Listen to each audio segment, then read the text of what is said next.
Guys, welcome back to ENVISION Academy. In this video, I am going to narrate a story of Antoine de Saint-Exupéry, The Little Prince. Thus I lived alone with no one I could really talk to until I had an accident in the Sahara Desert 6 years ago. Something broke down in my engine, and since there was neither a mechanic nor a passenger with me, I prepared myself for a difficult but what I hoped would be a successful repair. It was a matter of life or death for me. I had scarcely enough drinking water for a week. On the first night, I fell asleep on the sand 1,000 miles from any human habitations. I was far more isolated than a shipwrecked sailor on a raft in the middle of the ocean. So you can imagine my surprise at sunrise when an old little voice woke me up. It said, "Please draw me a ship." What? Draw me a ship? I jumped up, completely thunderstruck. I rubbed my eyes, blinked hard, and looked carefully around me. And I discovered an extraordinary little boy watching me gravely. I was able to draw his portrait later, but of course my drawing is not half as charming as its model. It is not my fault. I had been discouraged by grown-ups in my career as a printer when I was 6 years old. And I hadn't learned to draw anything with the exception of boas from the outside and the boas from the inside. I therefore stared in total astonishment at this sudden apparition. Do not forget that I was 1,000 miles away from my inhabited region. But my little chap did not seem to be either lost or dead, tired or dying of hunger, thirst or fear. He did not look like a child lost in the middle of the desert, 1,000 miles from any inhabited region. When I finally managed to speak, I said to him, "But what are you doing here?" Whereupon he repeated softly and gravely, "Please draw me a sheep." When a mystery is too overpowering, one dare not disobey.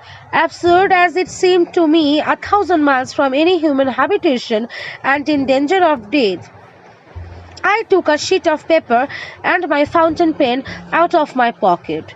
But I suddenly remembered that my studies had been concentrated on geography, history, arithmetic, and grammar. So I told the little chap, a little crossly, that I did not know how to draw. He replied, "That doesn't matter, draw me a sheep." Since I had never drawn a sheep, I drew for him one of the two pictures I had drawn before, that of the boa constricted from the outside, and I was astounded to hear the little fellow saying, No, I don't want an elephant inside a boa.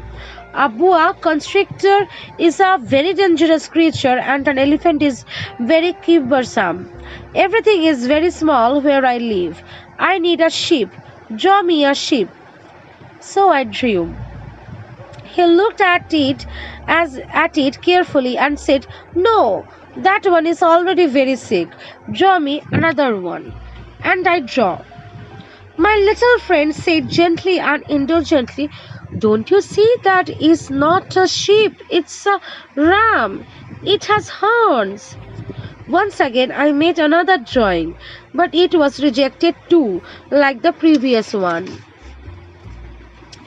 This one too old. I want a sheep that will live for a long time. My patience had run out by then, as I was in a hurry to start dismantling my engines as soon as possible. So I scribbled this drawing and I explained that this is only the box. The sheep you asked for is inside. But I was very surprised to see the face of my young judge lightening up. "That is exactly the way I wanted it. Do you think this sheep will need a lot of grass?" "Why?" "Because where I live everything is so small. There should be enough grass for him. I have given you a very small sheep." He bent his head over the drawing. "Not so small that Look, he has gone to sleep. And that is how I met the little prince. It took me a long time to find out where he came from. The little prince who asks me so many questions never seemed to hear mine. It is thanks to the odd word here and there that everything was revealed to me. For instance, when he saw my aeroplane for the first time, I shall not draw my aeroplane, that would be far too complicated for me. He asked me, "What is that object?" It is not an object, it flies. It is an aeroplane, it is my aeroplane. And I was proud to be able to tell him that I could fly. He cried out then, "What? You dropped down from the sky?" "Yes," I replied modestly. "Oh, that is funny." And the little prince broke into a lovely peal of laughter which annoyed me no end. I like my misfortune to be taken seriously.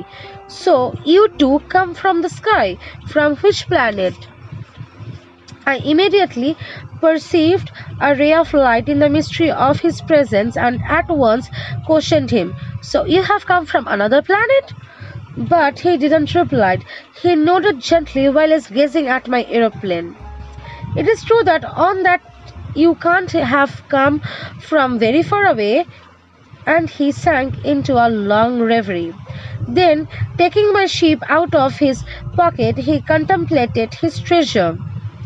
You can imagine how my curiosity was aroused by this, half confident about the other planets. So I tried to find out a little more. "Where do you come from, my little fellow? Where is this where I live, of which you speak? Where do you want to take my sheep?" After a thoughtful silence, he replied, "What I like about the box you have given me is that he can use it as his house at night." "Of course, and if you were good, I shall also give you a rope to tie him up during the day, and a post to tie him to." But the little prince seemed shocked by my proposal. "Tie him up? What a funny idea! But if you do not tie him up, he will wander off and get lost." My friend burst out laughing again. "But where would he go?" "Anywhere, just imagine ahead." Whereupon the little prince remarked gravely, "It wouldn't matter. Everything is so small where I live." And perhaps a little wistfully he added, "Straight ahead of oneself one cannot go very far." Thus I had learned a second very important thing, that is, his planet of origin was scarcely larger than a house. Thank you.